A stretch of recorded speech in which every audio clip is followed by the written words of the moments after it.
We are now 9 days until the United Kingdom is supposed to leave the European Union, and yesterday in Parliament, something quite interesting took place. First thing that happened of note was that John Bercow, the current leaving speaker, said that there will not be a deal brought forward by Boris Johnson into Parliament. He has therefore blocked it. There were a number of reasons, one of which included the notion that you shouldn't bring back the same thing on multiple occasions and hope for a different result, forgetting that he did the very same thing with Theresa May's deal 3 times. After he gave a statement declaring this, many MPs took sides on it, many of which, the majority of which, chastised the Speaker, who was very courteous enough to let them finish what they had to say before rebuffing them with, and then insert any generic Speaker excuse he could insert. This means that at some point this week, Boris Johnson is going to have to try and get his deal through Parliament again to try and keep up with this. And as we now know, many MPs are pushing for different things to happen. The SNP are going through a legal challenge because Scotland need to have a say and give consent on the withdrawal agreement. And since they would never agree to it anyway, they just want to stop Brexit. We can all agree on that. It is now known. Ian Blackford, the paper pervert, has confirmed as much on Twitter. Labour want a second referendum to then campaign against it, to also negotiate a new deal and to campaign against that as well. Because Labour want to cherry-pick every aspect of the EU membership without being a member, while simultaneously wanting to retain membership. I noticed from distance, Germany are unfortunately going through a bit of a recession. Many people are attributing this to the current strain being placed on Germany courtesy of Brexit. For that, to the German people, I'm very sorry. Apparently our parliamentarians, well, they can't be trusted. And this was said as much, actually, when I was watching the European Parliament today. A number of politicians, British especially, indicated that United Kingdom MPs can't be trusted. The Tories are trying to push this through because it secures the Tories another term in office.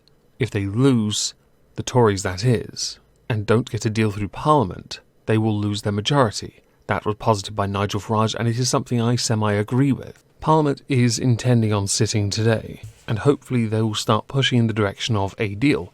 Boris Johnson has now officially published the 110-page withdrawal agreement in full. It is somewhat unfortunate that I'm away tomorrow and won't be able to cover it in a video.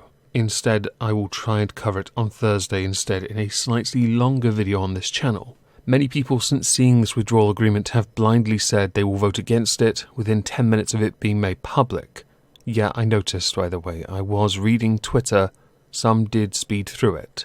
Others have taken the time to read it and then come to a conclusion that they will still back it, and there is now talk that there is in fact a majority in Parliament to support this particular version of a deal. Whether Boris can get it brought forward or not is another problem, since other MPs are looking for ways to add new motions, amendments, bills and whatever, to delay this even further to the point where you are basically encouraging no deal cause. If we leave on no deal terms, without the Prime Minister being given a fair chance to present his bill to Parliament, one that you have all had a chance to read, then who is the one truly responsible for the no deal actually happening? The answer is those MPs that look for ways to prevent it. Oliver Letwin is one of them. Hilary Benn is another. Dominic Grieve, another. The list really does go on. We could slap the leaders of the opposition and SNP and the Liberals.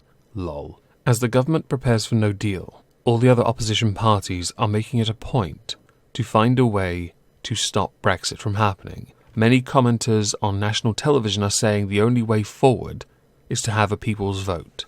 Something which I disagree with. I firmly believe in the United Kingdom we do not need another referendum, and don't now try and use the argument of, why can't the people change their mind? Why can't the people have another say? Because we had a say. In out. We chose out. Get over yourselves. Yesterday I said it was arrogant. I think this moves beyond arrogance.